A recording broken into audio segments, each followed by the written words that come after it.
नमस्कार, आदाब, सत श्री अकाल। मैं हूं आपका दोस्त रोविंस और स्वागत करता हूं आज के इस बेहतरीन टॉपिक में। वक्त था आज से 33 साल पहले का, जब भारत की अर्थव्यवस्था एक ऐसे दौर में जाती है जहां पर भारत की किस्मत बदल गई। लिबरलाइजेशन यानी कि उदारीकरण, जिसके पहले भारत की अर्थव्यवस्था बिल्कुल बंद थी, सरकार ही सारे पैमाने तय करती थी। मान लीजिए अगर आपको एक कंपनी खड़ी करनी है तो उसके लिए ही सारे मापदंड भारत सरकार तय करे। जैसे कंपनी में उत्पादन कितना होगा और कंपनी में लोग कितने काम करेंगे, साथ में कंपनी की कीमत कितनी होगी। इसको हम लाइसेंस परमिट राज के नाम से जानते हैं। वक्त था भारत को अपने अर्थव्यवस्था के दरवाजे खोलने। निजी कंपनियों से अपना कंट्रोल हटाती है, विदेशी कंपनियों को भारत आने का मौका देती है।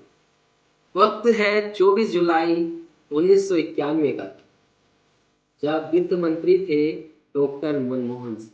अपना बजट पेश करते हुए आर्थिक सुधारों की घोषणा करते हैं और 18,650 शब्दों का भारी भरकम बजट पेश करते हैं। और उस वक्त उन्होंने कहा था कि कोई भी ताकत उस विचार को नहीं रोक सकती जिसके आने का समय है। हम इसकी चर्चा क्यों कर रहे हैं, ये कैसे आया, क्यों आया, चलिए मैं आपको इसके ऐतिहासिक पृष्ठभूमि की ओर लेके चलूं।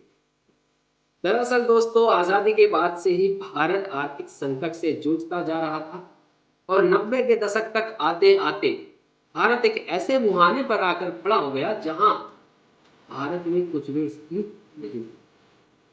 वक्त था 1988, जब IMF यानी कि अंतर्राष्ट्रीय मुद्रा कोष राजीव गांधी से ये बोलते हैं कि आपका देश आर्थिक संकट से बेहद ज्यादा जूझ रहा है, तो आपको इससे बचने के लिए अभी एक सख्त लोन की जरूरत है। राजीव गांधी भी उनकी बात से सहमत होते हैं, लेकिन 1989 के आम चुनाव सामने आ जाते हैं, जिसके कारण राजीव गांधी ये बात भूल गए। 1989 के चुनाव में वीपी सिंह प्रधानमंत्री बनते हैं और प्रधानमंत्री बनने के बाद बोलते हैं कि भारत का सरकारी खजाना खाली है।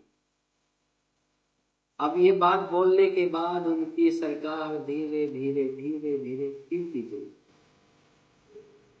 इस सरकार ज्यादा दिन तक नहीं चली और सरकार गिर गई। उनके बाद भारत के प्रधानमंत्री चंद्रशेखर, उनके वित्त मंत्री होते हैं यशवंत। उस वक्त भारत का विदेशी मुद्रा भंडार घटकर केवल 2 अरब डॉलर रह गया। भारत के वित्त मंत्री यानी कि यशवंत खुद बताते हैं कि भारत के पास मात्र 2 हफ्ते का आयात करने का मुद्रा कोष ही बचा है।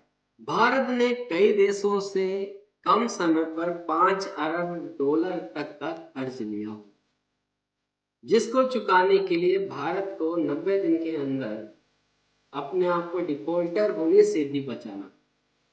लेकिन भारत के पास उसे चुकाने के लिए पैसा ही नहीं था। भारत सरकार ने तस्करी का जितना भी सोना जब्त किया था उसको स्विट्जरलैंड के बैंकों में जमा कराया, लेकिन उससे भी कोई नहीं मिला। उधर भारत को कोई लोन देने के लिए तैयार नहीं था। खाड़ी का युद्ध शुरू हो गया, जिसमें एक तरफ था भारत का पड़ोसी देश इराक और एक तरफ था अमेरिका। अब भारत सोच में पड़ जाता है कि आखिर भारत मदद किसकी। उस युद्ध के दौरान भारत को आयात में 500 करोड़ रुपए का खर्चा आ रहा, क्योंकि कच्चे तेल की कीमतों के दाम आसमान छू रहे। तब भारत का हर महीने खर्च 1200 करोड़ रुपया। चंद्रशेखर सरकार आर्थिक संकट से बचने के लिए IMF का दरवाजा खटखटाती है, क्योंकि IMF के अलावा भारत को कोई भी कर्ज देने के लिए तैयार नहीं था। और इसमें भी IMF ने 25 शर्तें भारत के सामने रखी कि आपको इन शर्तों को अगर मानेंगे तभी हम आपको कर्ज दे पाएंगे। उनमें से कुछ शर्तें थी कि आपको अपनी आर्थिक व्यवस्था को, आर्थिक इकोनॉमी को खोलना होगा और साथ में आपको जो विदेशी कंपनियां हैं उनको अपने देश में आने का मौका देना होगा।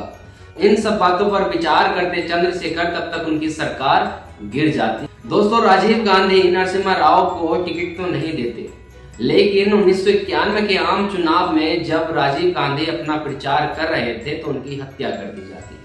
अब ऐसे में कांग्रेस को बहुमत तो प्राप्त नहीं होता और अपनी सरकार बनाने के लिए वह कई दल के साथ गठबंधन करती है, जिसमें गठबंधन के बाद भारत की बागडोर प्रधानमंत्री के रूप में जाती है नरसिम्हा राव जी को, यानी कि 1991 में हमारे प्रधानमंत्री बनते हैं नरसिम्हा राव। नरसिम्हा राव जी के वित्त मंत्री बनाए जाते हैं डॉक्टर मनमोहन सिंह जी। अपने कुशाग्र बुद्धि के चलते उन्होंने नरसिम्हा राव जी से बात की और कहा कि हमें इस संकट से बचने के लिए आरबीआई के पास रखा जो सोना है उसको विदेश के बैंकों में जमा कराना होगा, जिससे कुछ दिन की अर्थव्यवस्था हमारी चल सके। वैसा ही किया गया और आरबीआई के सोने को विदेशी बैंकों में जमा कर दिया गया, वो भी चोरी से। लेकिन इंडियन एक्सप्रेस के चतुर चालाक शंकर अय्यर जी जो पत्रकार थे, उन्होंने इस बात का पता लगाया और इसको अगले दिन अपने अखबार में जारी कर दिया। इसको पढ़ने के बाद पूरा देश कहीं ना कहीं हताहत हुआ, हताश हुआ और उसे एहसास हुआ कि हाँ, हमारा देश वास्तव में बहुत बड़े संकट से जूझ रहा है। इन सब हालातों के बीच अब वही दिन आता है जब मनमोहन सिंह जी अपना बजट पेश करते हैं और उस बजट में वो ये घोषणा करते हैं कि अब हम आर्थिक सुधारों की घोषणा को पूरा करेंगे और साथ में ऐसे बिंदुओं पर काम करेंगे जिससे देश के संकट, जो अर्थव्यवस्था के संकट हैं, उसके बादल छट जाएं। और किस्मत हमारे साथ थी और मनमोहन सिंह जी का ये भारी भरकम बजट हमको बहुत ही आगे जाकर के लाभ देने वाला था। बातों के बीच मनमोहन सिंह जी अपना बजट पेश करते हैं और उस बजट से भारत के इस डूबते जहाज को किनारे लगा। उन्होंने इस बजट में कुछ महत्वपूर्ण बिंदु जो शामिल किए मैं आपको बता देता हूं। सीमा शुल्क 200% से घटाकर 150% किया गया और इसी के दौरान लाया गया एलपीजी, लिबरलाइजेशन, प्राइवेटाइजेशन और डिमोनेटाइजेशन, यानी कि उदारीकरण, निजीकरण और देश। भारत की अर्थव्यवस्था 1991 के दशक में 266 बिलियन डॉलर, लेकिन 30 साल के अंदर अंदर 4 ट्रिलियन की इकोनॉमी को पार कर। मनमोहन सिंह जी जिनकी 26 दिसंबर 2024 को मृत्यु हुई, उनको दिल से श्रद्धांजलि देते हुए मैं आशा करता हूं ऐसे महान व्यक्ति इस भारत में जन्मों जन्मांतर तक जन्म लेते। कैसा लगा आज का टॉपिक कमेंट करके जरूर बताओ। मिलता हूं एक अगले टॉपिक के साथ, तब तक अपना ख्याल रखिए। जय हिंद, जय भारत।